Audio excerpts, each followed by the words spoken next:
Bienvenidos a la sesión. En esta ocasión vamos a desarrollar el capítulo de cortante transversal y lo vamos a explicar a través de una situación en una viga en la que se presentan esfuerzos cortantes. La viga podríamos tomar la que está mostrada en la figura, en la que tenemos una carga central aplicada de manera transversal al eje longitudinal. Esa carga se va a transmitir a través de las secciones desde arriba hacia abajo y va a producir un esfuerzo cortante en la dirección que se está mostrando en la figura. Lo que vamos a desarrollar en la sesión de hoy es la manera como calcular ese esfuerzo cortante que se presenta debido a cargas cortantes transversales en una sección de una viga cualquiera. Para eso, pensemos en una situación como la que tenemos en el dibujo. Tenemos una carga central con reacciones en los apoyos y el diagrama de carga cortante y de momento flector sería el que se está mostrando. En este caso, observen que el diagrama de momento va variando a lo largo de la longitud. En todo momento es variable y nunca es constante, mientras que el diagrama de carga cortante se mantiene constante por tramos. Es importante hacer notar, y lo vamos a demostrar más adelante, que es esta la variación del momento flector la que produce la carga cortante y la que de cortante transversal que hay en cualquier sección. Entonces,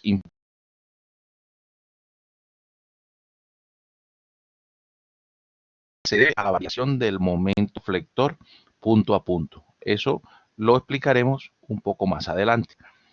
Entonces, iniciemos la explicación del cortante pensando en que tenemos una viga conformada de 3 tablones de madera. Esos tablones están superpuestos uno al otro, no están unidos, simplemente superpuestos. Ahora pensemos que a esos tablones le vamos a colocar una carga P en su extremo. En el otro extremo hay un empotramiento. Entonces estas vigas se van a deformar como una viga en voladizo, de manera que las fibras de arriba se van a alargar y las fibras de abajo se van a comprimir. Pero fíjense que cada una de los tablones se comporta como una viga aislada, es decir, cada una de ellas va a tener un eje neutro localizado en el centro de cada tablón. De manera que, por ejemplo, para este primer tablón, las fibras que están por encima del eje neutro se están estirando y las fibras que están por debajo se están comprimiendo. Lo mismo pasa con el tablón 2 y el tablón 3. En el tablón 2, la fibra de arriba se está alargando. Entonces, obsérvense que en el extremo libre, entre el tablón 1 y el tablón 2, se ha generado un cambio en la longitud, o sea, como especie de un escalón. Ese escalón se debe a que la fibra de abajo del tablón 1 se está comprimiendo, mientras que la de arriba del tablón 2 se está estirando. Quiere decir que entre ellas hay un cambio en la longitud, y eso es lo que se refleja en este escalón. Bien, ahora pensemos en la situación de la derecha. Es exactamente la misma viga, pero en este caso ahora hemos colocado una unión, un sistema de pegante o unión entre los tablones. De manera que ese sistema de unión o pegante va a provocar que los 3 tablones se comporten como una sola viga. Se tienen que deformar al unísono. Entonces, una vez más aplicamos carga en el extremo y vemos que hay una deformación, y en este caso el eje neutro ya no serían 3 ejes neutros, sino sería un solo eje neutro que va por la mitad de la viga, de manera que todo lo que esté por encima de ese eje neutro en este caso estaría a tracción y lo que esté por debajo estaría a compresión. Bien, lo importante aquí es notar que en esta interfase entre el tablón 1 y el 2, observen que la longitud es igual en ambas fibras, tanto la fibra inferior del tablón 1 como la fibra superior del tablón 2. ¿A qué se debe esta situación? A que hay una unión o un pegante que hace que la fibra inferior del tablón 1 que antes se pretendía comprimir, ahora no se puede comprimir porque está unida a la fibra de abajo.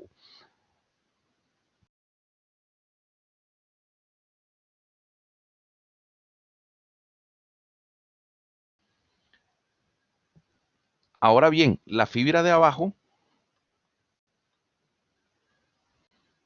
le pasa exactamente lo mismo. La fibra de abajo intentaba alargarse y ahora no se va a poder alargar porque está unida a la fibra de arriba.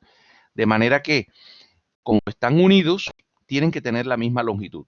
Pero si ahora de alguna manera imaginamos que desapareciese esta unión, entonces esta viga volvería a ser lo que antes eran, 3 vigas trabajando por separado. Quiere decir que se presentaría este escalón. Es decir, que si yo desaparezco esta unión, la fibra de arriba se va a comprimir, la fibra de abajo se va a producir un deslizamiento entre ellas y provocaría entonces nuevamente este escalón.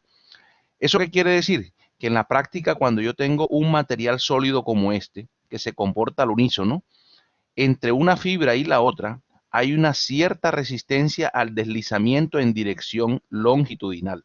Si yo quito esta unión, entonces las fibras van a deslizar una con respecto a la otra. De manera que si no hay deslizamiento, como el que vemos aquí, en este caso no hay deslizamiento, entonces a lo largo de estas fibras se está presentando una carga longitudinal. Y eso lo vamos a llamar cortante longitudinal. Entonces, debido a una carga transversal, tenemos a lo largo de todas las fibras un cortante longitudinal. Y ese cortante longitudinal es el resultado de evitar que una fibra pueda deslizar respecto a la siguiente, ¿verdad? En la medida en que me muevo desde arriba hasta abajo, es posible que esa carga que se opone al deslizamiento cambie y por lo tanto el esfuerzo cortante también será variable. Eso lo veremos con mayor profundidad más adelante. Entonces, para mantener las piezas unidas se genera la aparición de un esfuerzo cortante longitudinal debido a una carga aplicada externa transversal. Bueno, sigamos la explicación tomando ahora sí una viga cualquiera que tiene un sistema de cargas y sobre esa viga vamos a analizar solamente un pequeño tramo de longitud que tiene de longitud diferencial de X. También supongamos que la sección transversal de esta viga tiene esta forma ovoide, cuyo eje neutro está localizado justo a donde estamos dibujando la línea horizontal. Este sería el eje neutro, ¿verdad? Recordemos que para que exista cortante debe haber una variación de momento flector a lo largo de la longitud. Entonces, para eso vamos aquí a suponer entonces que por la cara izquierda tenemos un cierto momento flector y por la cara derecha tenemos una variación de momento, es decir, un momento un poco superior. Podría haber sido inferior, pero aquí lo vamos a suponer superior. Esta sección que tenemos a la izquierda la vamos a representar de perfil. Esta figura que están viendo acá como un rectángulo no es más que la proyección de este lomo que está aquí. Y entonces esta sería la cara izquierda y la cara derecha. Sobre la cara izquierda vamos a representar un momento flector que está aplicado. Sobre la cara de la derecha, un momento flector un poco mayor. Vamos a sumar un diferencial. Eso representa que a lo largo de este diferencial de X, el diagrama de momento está cambiando. Si estos dos valores hubiesen sido iguales, el diagrama de momento no cambia y eso haría que no existan cargas cortantes. Como aquí se trata de explicar el tema de cortante, entonces a propósito vamos a inducir una variación de momento a lo largo de la longitud.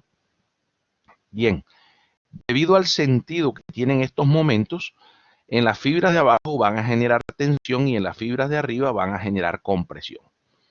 Ahora centrémonos nada más en analizar las fibras de arriba. Fíjense que por la compresión que se produce en las caras laterales, yo podría representar o construir o calcular una carga resultante que provoca esa distribución de esfuerzo de compresión. Dado que esta distribución de compresión proviene de un momento M, aquí voy a dibujar una fuerza de compresión con una cierta magnitud que aquí le hemos denominado dF2'. De este lado, a su vez, tengo un momento un poco mayor. También se va a generar una compresión. Nótese que aquí se repite la compresión de un tamaño un poco mayor que la de la izquierda. De manera que esta fuerza resultante también será mayor que la anteriormente citada. ¿Eso qué quiere decir? Que si nosotros analizamos las fuerzas aplicadas en las caras izquierda y derecha en la parte superior, probablemente no vamos a satisfacer la ecuación de sumatoria de fuerzas igual a 0, porque la fuerza de la derecha va a ser mayor que la de la izquierda. Eso, de alguna manera, hay que compensarlo para que el sistema esté en equilibrio. Entonces, vamos a ver cómo el sólido es capaz de compensar este desbalance de fuerzas que a su vez está ocasionado por este desbalance de momentos flectores. Bien, vamos entonces a analizar, estábamos analizando las secciones que quedan a compresión, pero de esas secciones no vamos a analizar todo el volumen de material, sino que nada más vamos a escoger, por ejemplo, este volumen que está aquí resaltado, ¿verdad? Es decir, el volumen que arranca a partir de una distancia que aquí se ha denominado Y'. Desde el eje neutro a una distancia Y', desde ahí arrancaría el volumen que vamos a analizar. Sería este volumen que está señalado. Entonces, sobre ese volumen, ahora sí analizamos las fuerzas que hay sobre la izquierda y sobre la derecha.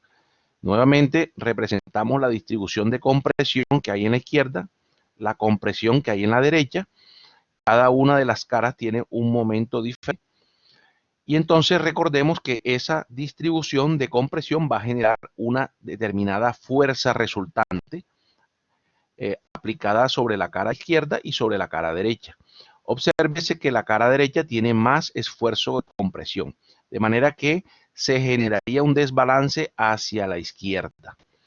Entonces, la única manera de equilibrar a este volumen es que en la cara inferior, o sea, la cara rectangular que estamos señalando, o sea, la interfase que hay entre este volumen de material y el resto de la sección, entonces en esa cara que une nuestro volumen con el resto del material, debería existir una fuerza que se oponga a ese desbalance, de tal manera que ahora sí la sumatoria de fuerzas sea igual a 0. Esa carga que se genera en esta superficie, ¿verdad? Como está sobre esa superficie, pues genera a su vez un esfuerzo cortante. Estas flechas que vemos dibujadas hacia la derecha son la fuerza cortante que hay entre esta cara y la interfase con el volumen de material restante. Esa es la fuerza que necesariamente va a equilibrar el desbalance entre las fuerzas de compresión. Eso quiere decir entonces que en la base del volumen de material analizado se va a producir un esfuerzo cortante. Un esfuerzo cortante que no es más que la división de la carga cortante entre el área en la que yo estoy distribuyendo esa fuerza. Entonces, de esta manera podemos comprobar que cada vez que exista un desbalance de momento flector, se va a producir un desbalance de esfuerzos, ya sea de compresión o de tracción. Y ese desbalance de esfuerzos, que son normales, se va a equilibrar solamente con un esfuerzo cortante. Entonces, eso explica una vez más que la presencia de esfuerzo cortante longitudinal en una viga se debe precisamente a la variación de momento flector entre un punto y el siguiente. Si estos dos momentos fuesen iguales, entonces no habría necesidad de tener cortante porque estas dos cargas estarían balanceadas. Bien, entonces ahora lo que vamos a hacer es aplicar la ecuación de equilibrio, en este caso, para este volumen de material. Si denotamos el eje que va horizontal como el eje X, podría ser entonces la suma de la fuerza en X igual a 0. Entonces aquí tenemos esa sumatoria de fuerzas. Lo que vamos a hacer es calcular la resultante de esta distribución de esfuerzo de compresión. La resultante, ya en términos de fuerza, sería la integral de ese sigma por el área, es decir, una integral de área. Entonces, estas dos fuerzas son las que están representadas en estos primeros dos términos, y la fuerza que se aplica en la base del volumen de análisis es la producida por el esfuerzo cortante. Entonces aquí tenemos esfuerzo cortante multiplicado por el área en la que está aplicado. ¿Cuál es esa área? Es el área de esta base que está aquí rectangular. En este caso tendría una longitud de dx, y esa es la longitud que aparece aquí, y el ancho de la sección a la altura del volumen que yo quiero analizar, en este caso la vamos a denominar con la letra T. Observen aquí, T sería la distancia que hay desde este borde hasta el siguiente del otro lado. De manera que el área rectangular de la base sería T por dx. Por eso aquí hemos colocado T por dx. Bien, a su vez podemos desarrollar esta expresión donde está sigma, podemos poner m y sobre i, donde m representamos el m en cada uno de las dos caras. Hacemos el desarrollo, sacamos de las para el esfuerzo cortante. Es 1 dividido en momento de inercia por el espesor de la sección por el diferencial de momento respecto a x y la integral de y por d área prima.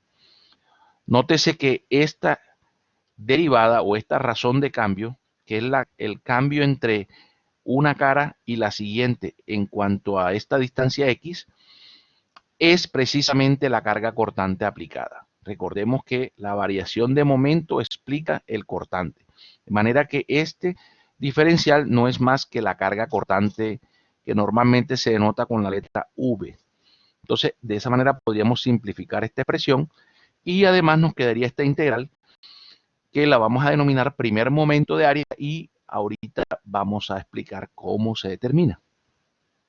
Bien, entonces nuevamente tenemos la expresión, ya habíamos dicho que esto es V y que a esto le vamos a llamar primer momento de área. Lo vamos a simplificar con el cálculo con un producto de y trazo prima y área prima. Seguidamente voy a explicar cómo se determina para cualquier punto en una sección, cómo se determina su primer momento de área como este producto.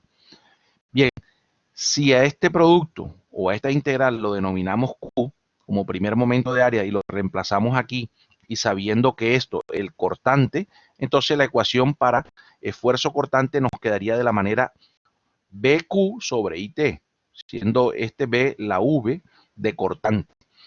Siempre vamos a utilizar esta expresión como la fórmula general para calcular cargas cortantes transversales, es decir, las cargas que se producen en una sección transversal. Pero nótese que la explicación la hemos hecho a partir de un esfuerzo cortante longitudinal que se presenta en el área de abajo. Ya veremos más adelante que ese cortante longitudinal es exactamente el mismo transversal que se está presentando en esta cara. Por lo tanto, esta ecuación es válida para calcular los esfuerzos cortantes en las caras transversales de una viga. Bueno, vamos entonces ahora a explicar con más detalle cómo se determina el valor de Q para un punto cualquiera.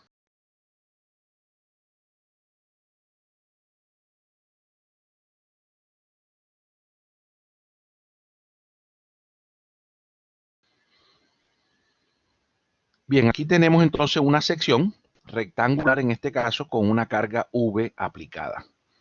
Tenemos los ejes Z, X, Y. Digamos que este eje Z, digamos, sería el centroide, el eje centroidal aquí. Y bueno, vamos a determinar cuál sería el valor de Q. El valor de Q es distinto para cada punto. En este caso vamos a escoger un punto cualquiera en la sección que, por ejemplo, sea ese borde. Si nosotros estamos interesados en calcular cuál es el esfuerzo cortante que produce esta carga cortante en este punto, utilizaríamos la expresión general BQ sobre IT. La inercia sería el momento de inercia respecto a Z. El valor de T sería el ancho de la sección a la altura del punto amarillo, es decir, este ancho, la longitud de este espesor sería lo que vamos a llamar T. En este caso, en la figura, eso recibe el nombre de B. Pero nos faltaría quién es Q.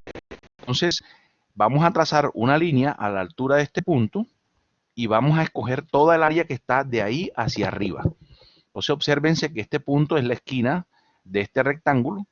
Hemos trazado una línea que sea paralela al eje centroidal y de ahí hacia arriba, hasta que lleguemos al borde, hemos determinado que toda esa área la denominaremos A'. Esa es el área que va aquí en este producto. El primer término se llama Y trazo prima y no es más que la distancia que hay. Obsérvenlo aquí, Y trazo prima es la distancia que hay desde el eje centroidal de toda la sección hasta la ubicación del centroide del área prima. ¿Sí? Basta con determinar cuál es el centroide de esta área y la distancia que tenemos al eje centroidal sería Y trazo prima. Eso quiere decir que si multiplicamos y trazo prima tendríamos el valor de Q, que sería válido para este punto. Nótese algo muy interesante. Si en vez de tomar la esquina que estoy señalando, hubiésemos tomado la otra esquina, nótese que el área prima sigue siendo la misma y y trazo prima sigue siendo el mismo. Es decir, para cualquiera de los puntos que pertenecen a esta línea, el valor de Q es exactamente el mismo.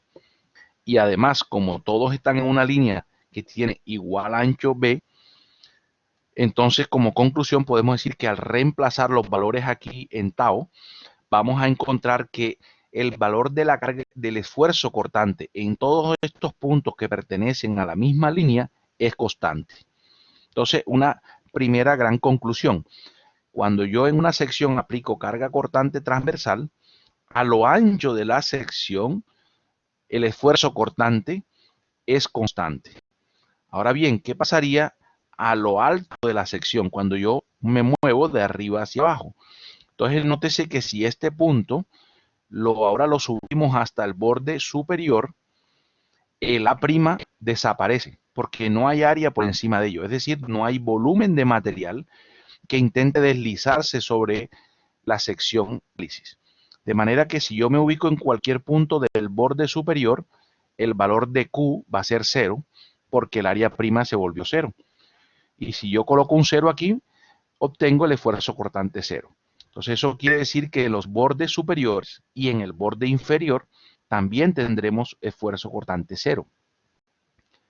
Es importante decir que a pesar de que aquí la explicación la hicimos para un punto por encima del eje neutro, si el punto de análisis hubiese estado por debajo del eje neutro, el procedimiento es el mismo, simplemente que el área prima ahora se tomaría desde una línea paralela a ese punto hacia abajo. Siempre el eje neutro nos marca hacia dónde debemos ir. Si estamos hacia abajo del eje neutro, las áreas primas se miden hacia abajo. Si estamos por encima del eje neutro, las áreas primas se miden hacia arriba. Si fuera a la izquierda a derecha, sería lo mismo. Bien, entonces con eso que hemos explicado, podemos entonces concluir que para una viga de sección rectangular sometida a una carga V, entonces vemos que a lo ancho de los puntos, a lo ancho de la sección, el esfuerzo cortante se mantiene constante. Pero cuando bajamos desde el borde superior hasta el borde inferior, lo que vamos a encontrar es que el esfuerzo empieza en 0 y va a ir aumentando en la medida que Q aumenta. Y el Q se vuelve máximo justo en el centro de la viga, cuando ahora el área prima se convierte en la mitad de la viga, en todo esto que está aquí. Es decir, ese área prima lo que representa es una proyección del volumen de material que está intentando deslizarse sobre el resto de la sección. Por eso es que en el centro se presenta el mayor volumen de material intentando deslizar sobre el opuesto. Mientras que cuando yo voy subiendo y acercándome al borde, cada vez tengo menos material deslizándose o intentando deslizarse. Por esa razón, el esfuerzo cortante en el eje neutro o en el eje centroidal termina siendo el esfuerzo máximo, porque es en esa altura de la sección donde hay mayor volumen de material que debo sostener del deslizamiento. De manera que entonces en una sección rectangular, si trazamos una línea vertical, la distribución de esfuerzo cortante es la que se ilustra en la figura. Es una distribución cuadrática en que arranca en 0 en los bordes y se hace en el centro. Luego vuelve a 0. Observen que esta es la distribución en una línea vertical, pero a lo ancho la distribución se mantiene constante siempre. O sea que basta con calcular el esfuerzo en un punto que todos los que estén a la misma altura o la misma distancia y serán igual en magnitud. Bien, esta sección transversal rectangular es muy frecuente encontrarla en problemas de mecánica de sólidos y entonces conviene hacer el desarrollo para encontrar cuál es ese valor de cortante máximo. En este caso hemos hecho ese desarrollo. Si nos ubicamos en este punto central, cualquiera de este punto, recuerden que el área prima sería toda esta rectángulo de arriba y el centroide sería la distancia que hay desde el centroide de esa sección al centroide de toda. Esa sería el y trazo prima.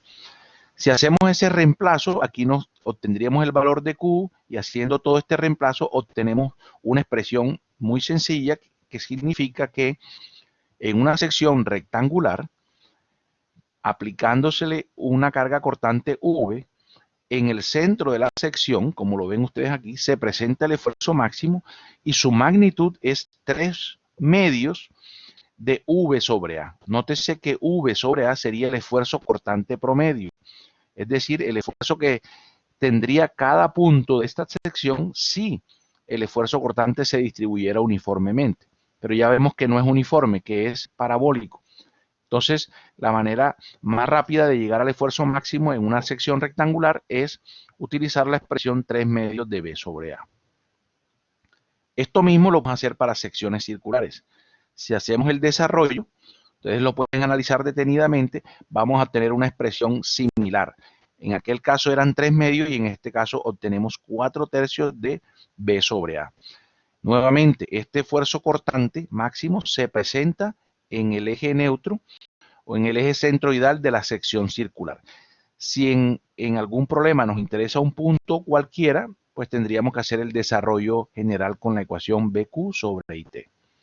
Una vez más, si la carga cortante está aplicada en el eje Y, entonces estos bordes, el superior y el inferior, tendrían esfuerzo cortante 0.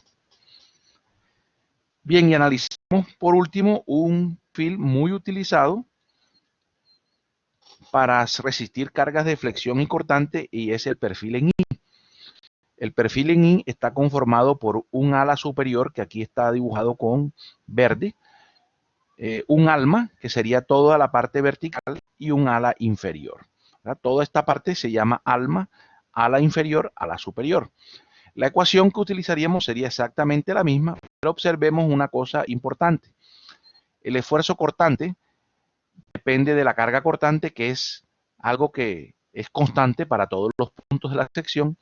La inercia también es constante. Lo que va cambiando punto a punto realmente es el Q y el B. En este caso, B se toma como el ancho de la sección. También en algunas ecuaciones se denota por la letra T.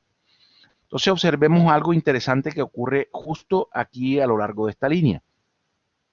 Cuando yo me ubico aquí en el centro, es posible que yo esté ubicado en un punto que pertenece al área verde. Es decir, que en ese caso el ancho de la sección va a ser BF. Pero justo un punto después, un punto más abajo, ya estaré ubicado en el alma. Entonces, cuando yo dé el salto entre el ala y el alma, habré disminuido el ancho desde BF hasta lo que llamamos aquí TW. Nótese que este ancho en la zona morada es mucho más pequeño que el ancho verde. Entonces, el efecto que eso va a tener en la ecuación es que al introducir un valor mucho más pequeño, el esfuerzo cortante se va a aumentar. Eso quiere decir entonces que cuando yo paso de ala superior al alma, el esfuerzo cortante se aumenta abruptamente. Y eso es lo que tenemos reflejado aquí. Aquí tenemos la distribución de esfuerzo cortante a lo largo de una línea central en el perfil en I. En la medida en que yo arranco aquí en el borde superior, el esfuerzo es 0. Tengo un borde libre. Cuando yo voy bajando, el esfuerzo empieza a aumentar cuadráticamente. Pero justo cuando llego a la interfase con el alma, el esfuerzo aumenta bruscamente debido al cambio brusco de espesores o de anchos.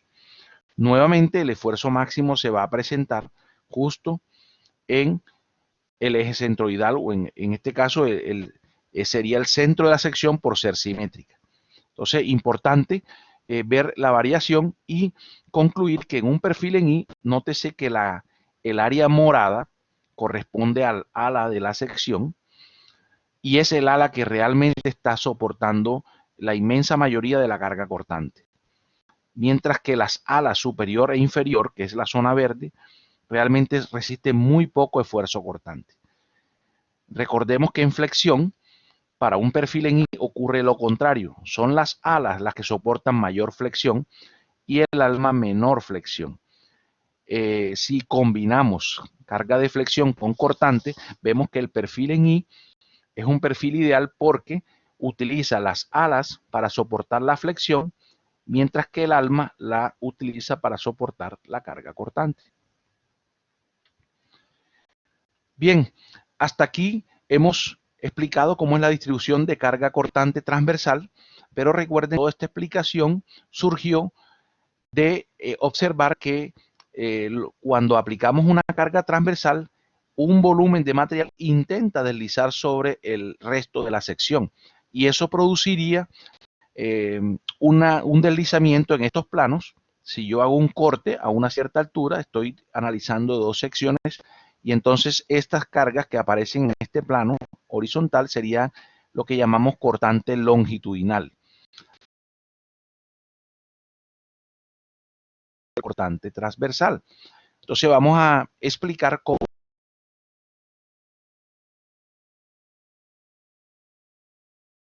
y tienen la misma magnitud.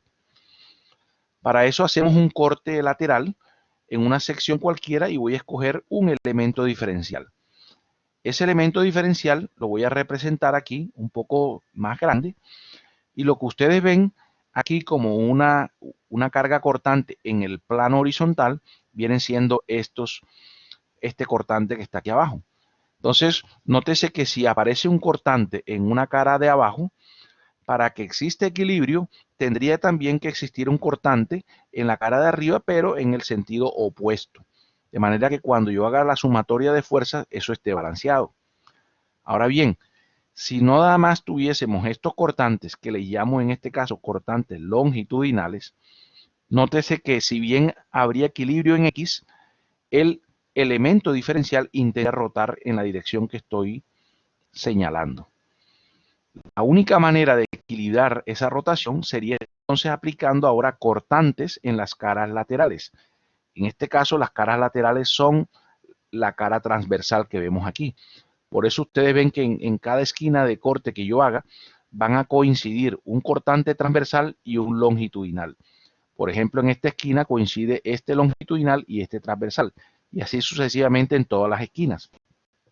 En conclusión, estos dos son los cortantes longitudinales y estos dos son los cortantes transversales.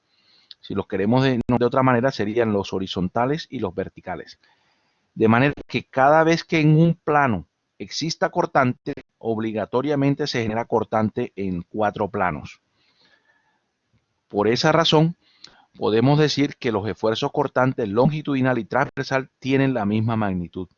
De manera que, aunque a mí me interesa calcular el transversal, lo puedo calcular con la ecuación que derivamos para el longitudinal, porque ambos tienen la misma magnitud para que cualquier objeto en un sólido esté en equilibrio. Bien, a modo de resumen, entonces podemos decir que la fuerza cortante es producida por la variación en el momento flector. Si no hay variación en el momento flector, no habrá cortante. Además, podemos decir que debido a los requerimientos de equilibrio que hay en cada punto del cuerpo, el esfuerzo cortante longitudinal debe ser igual al cortante transversal. Y por último, decir que los cortantes siempre ocurren en planos ortogonales, es decir, planos que están perpendiculares entre sí, de manera que si existe cortante en un plano horizontal, debe existir en un plano vertical. Y por último, decir que la magnitud de ese esfuerzo cortante, nótese que varía con la distancia al eje neutro, es decir, siempre va a ser mayor o máximo en el eje neutro y en la medida en que me alejo del eje neutro, ya sea arriba o abajo, el esfuerzo va disminuyendo y se hará cero justo en los bordes superior o inferior en este caso. De esta manera hemos concluido la explicación de cómo se produce cortante transversal y cómo se calcula el esfuerzo cortante transversal a lo ancho y a lo alto de una sección cualquiera. En la siguiente sesión vamos a desarrollar algunos problemas donde vamos a encontrar cargas cortantes transversales y vamos a calcular entonces los esfuerzos que se producen en esos problemas.